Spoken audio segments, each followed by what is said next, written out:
কত আনারি করছো মায়ের সাথে। মা তোমারে বুকে নিয়ে শুইছে, মায়ের বুকের ভিতরে পেশাব করে দিছ, মায়ের কাপড় নষ্ট করে দিছ। মা যেই জায়গায় তোমারে শুয়াইছে তুমি পেশাব করছো, মা তোমার ঠান্ডা লাগবে বিদায় ওখান থেকে উঠাইয়া পার্শ্বে নিয়া মা তোমারে শুয়াইছে, মা নিজে তোমার প্রস্রাবের জায়গাটায় শুইছে।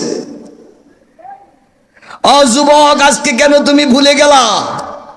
মা ভাত খাইতে বসছে, পায়খানা করে দিছ, মা এক হাতে তোমার পায়খানা চেপে ধরে রাখছে, আরেক হাতে ভাতের নেলা। হয় নাই রে ভাই, হয় নাই?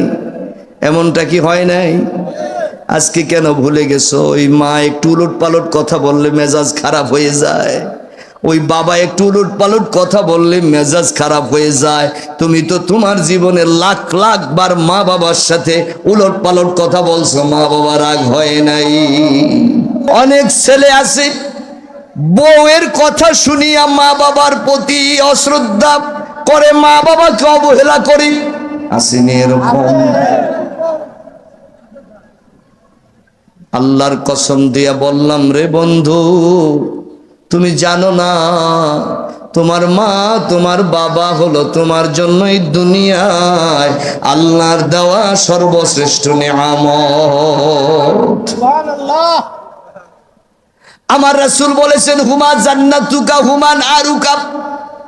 মা তোমার জান্নাত, বাবা তোমার জান্নাত।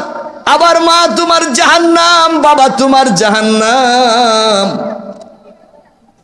রিদার রাব্বি ফি রিদাল ওয়ালিদাইন ওয়া সাকাতুর রাব্বি ফি সাকাতিল ওয়ালিদাইন।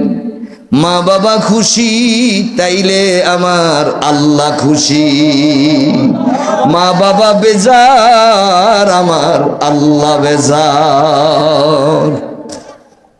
তোমার স্ত্রী বেজার হইলে তোমার জাহান্নাম হবে না, তোমার মা বাবা যদি বেজার হয় তোমার জাহান্নাম হবে। তোমার মা বাবা যদি কাফেরও হয় তারপরেও তোমার মা বাবার সাথে তোমার ভালো আচরণ করতে হবে। মা বাবা তোমারে যদি সম্পত্তি থেকে বঞ্চিত করে, মা বাবা যদি তোমারে জ্বালাইয়াও দিতে চায়, পোড়াইয়াও দিতে চায়, তবুও রাসূল বলেছে মার সাথে বাবার সাথে তুমি খারাপ আচরণ করবা না। আল্লাহু আকবার বলেন। নবীর এক সাহাবী, মহিলা সাহাবী বিশ্ব নবীকে যায় বললেন, ইয়া রাসূলুল্লাহ, ইয়া হাবিবাল্লাহ, আমার মা মুশরিকা, আমার মা এখনো মূর্তি পূজা করে, আমি মুসলমান হয়ে গেছি, মা মুসলমান হওয়ার কারণে আমার উপর অনেক অত্যাচার করছে। ইয়া রাসূলুল্লাহ, আমি কি আমার মায়ের সাথে ভালো ব্যবহার করব? আমার রাসূল বলেছেন, হ্যাঁ, সে তোমার জন্মদাত্রী মা, সে মুশরিকা হইল, তুমি তার সাথে ভালো আচরণ করবা।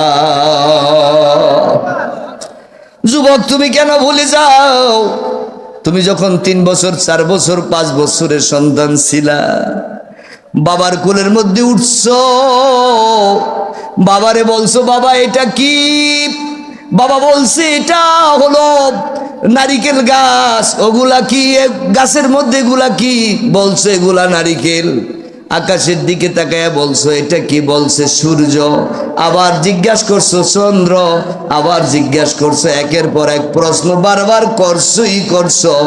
বাবা কোনো দিন তোমাকে রাগ করে কোল থেকে নামায় দেয় নাই। কত আনারি করছো মায়ের সাথে। মা তোমারে বুকে নিয়ে শুইছে, মায়ের বুকের ভিতরে পেশাব করে দিছ, মায়ের কাপড় নষ্ট করে দিছ। মা যেই জায়গায় তোমারে শুয়াইছে তুমি পেশাব করছো, মা তোমার ঠান্ডা লাগবে বিদায় ওখান থেকে উঠাইয়া পার্শ্বে নিয়া মা তোমারে শুয়াইছে, মা নিজে তোমার প্রস্রাবের জায়গাটায় শুইছে। ও যুবক, আজকে কেন তুমি ভুলে গেলা? মা ভাত খাইতে বসছে, পায়খানা করে দিছ, মা এক হাতে তোমার পায়খানা চেপে ধরে রাখছে, আরেক হাতে ভাতের নেলা। এমনটা কি হয় নাই? আজকে কেন ভুলে গেছো? ওই মা একটু উলট পালট কথা বললে মেজাজ খারাপ হয়ে যায়, ওই বাবা একটু উলট পালট কথা বললে মেজাজ খারাপ হয়ে যায়। তুমি তো তোমার জীবনের লাখ লাখ বার মা বাবার সাথে উলট পালট কথা বলছো, মা বাবা রাগ হয় নাই। ও যুবক, জানো না আমার আল্লাহ বলেন, আমার রাসূল বলেন, মা মিন ওয়ালাদিন ইয়ানজুরু ইলা ওয়ালিদাইহি নাজরা রাহমাতিন ইল্লা কাতাবাল্লাহু লাহু বিকুল্লি নাজরাতিন ইজ্জাতাম মাবরুরা। হাদিস শরীফে রাসূলুল্লাহ বলেন, মা বাবা হলো সওয়াবের মেশিন। আল্লাহু আকবার বলেন, আল্লাহু আকবার। মা বাবা কি? সওয়াবের মেশিন। নবীজি বলেন, কোন এক সন্তান যদি বাবার চেহারা মায়ের চেহারার দিকে মহব্বতের নজরে তাকায়, আল্লাহ তার আমল নামায় একটা কবুল হজের সওয়াব দেয়।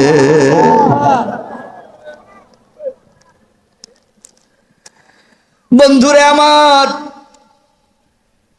5 লক্ষ 6 লক্ষ টাকা খরচ করে হজ করছো, তোমার হজ কবুল হয়েছে কিনা এটার গ্যারান্টি নাই।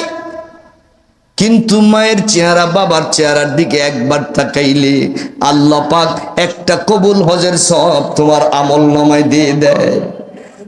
সাহাবায়ে কেরাম জিজ্ঞাসা করলো, হুজুর গো, দিনে যদি কেউ 100 বার তাকায় মায়ের দিকে বাবার দিকে, ওয়া ইন নাজারা মিয়াতা মাররাতিন ক্বালা নাআম আল্লাহু আকবার ওয়া আতিয়াব। রাসূলুল্লাহ বললেন, হ্যাঁ হ্যাঁ, কেউ যদি 100 বার বাবার দিকে মায়ের দিকে তাকায়, আল্লাহ রাব্বুল আলামিন তার আমল নামায় 100টা কবুল হজের সওয়াব দিয়া দেয়। কার কথায় তুমি বাবাকে তোমার সংসার থেকে আউট করো?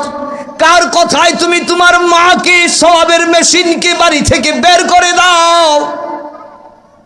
তোমার কপালটা পোড়া দিতেছ। মা বাবা তোমার জন্য আল্লাহর দেওয়া পৃথিবীতে নিয়ামত। আমার রাসূল বলেছেন, রাগিমা আনফুহু রাগিমা আনফুহু রাগিমা আনফুহু। ওই লোকটা ধ্বংস হোক, ওই লোকটা জাহান্নামে যাক, ওই লোকটা জাহান্নামে যাক। সাহাবায়ে কেরাম জিজ্ঞাসা করলেন, ইয়া রাসূলুল্লাহ, মানে ইয়া রাসূলুল্লাহ, কাকে আপনি বদদোয়া করলেন? আমার রাসূল বলেন, যেই লোকটা তার বাবাকে তার মাকে পেয়েছে অথচ জান্নাতে যেতে পারে নাই, এই হতভাগাটার জন্য আমি এই বদদোয়াটা করছি। জোরে জোরে কর নাউযুবিল্লাহ।